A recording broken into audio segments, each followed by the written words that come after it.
Good morning, 8:17, and camping season is upon us, and here with a look at what you need to keep your campsite bear-free is Buffy Cowtown, who joins us from Wilderness Supply.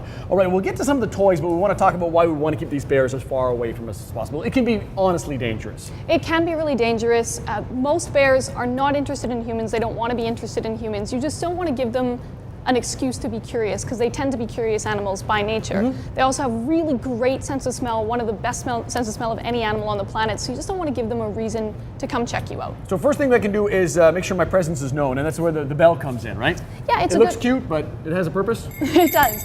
So, as I say, most bears don't want to be anywhere near you, so you just want to let them know that you're around. Don't sneak up on them. A great way to do this is attach a bear bell to your pack if you're going for a little hike. Attach it to your dog if you're taking the dog with you. Right. Keep the dog on a leash always, and just let the bears know where you are so that they have the opportunity to get out of the way, not see you, because they don't want to for the most part. Okay, and then we get to the neat one that I want to try out, because if worst case scenario happens and I'm confronted with a bear, there are options.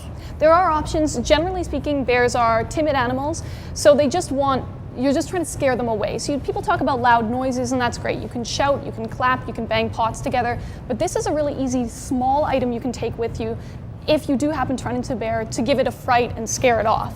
It's called a bear screamer. It's safer than pepper spray because it can't get into the wrong hands of your kids or anything like that, get sprayed anywhere. Right.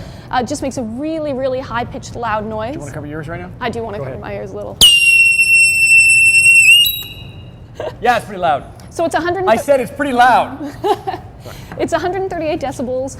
You get 100 small blasts or 4 minutes of continuous blast if you pop that cap down and leave it.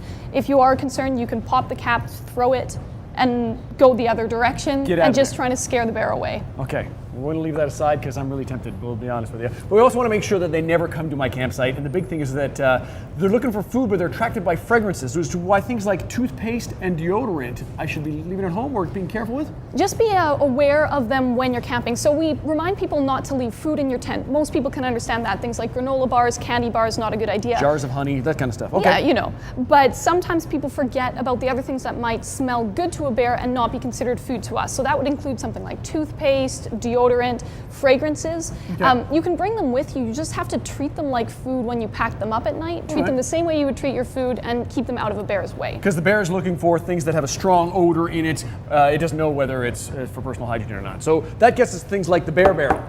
This is a really great idea. It's waterproof, so a lot of people like to use them when they're paddling. Put all your food in there, you know the water can't get at your food, but it's also bear-proof.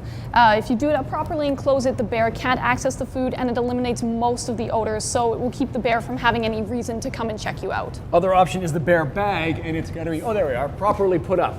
So if you don't have a bear barrel, you can't carry one, the best thing to do with your food is to put it in a stuff sack at the end of the night and pull it up into a tree. Now there's a couple things to consider here. This is a little bit low for what we do if we were actually hanging. You can see that I can touch this, a bear definitely could. Right. So you need to get about 4 meters off the ground, which is higher than we think. Bears are really tall. Yes. And not too close to the trunk of the tree because they do like to climb. Right, bears can climb trees too. They can.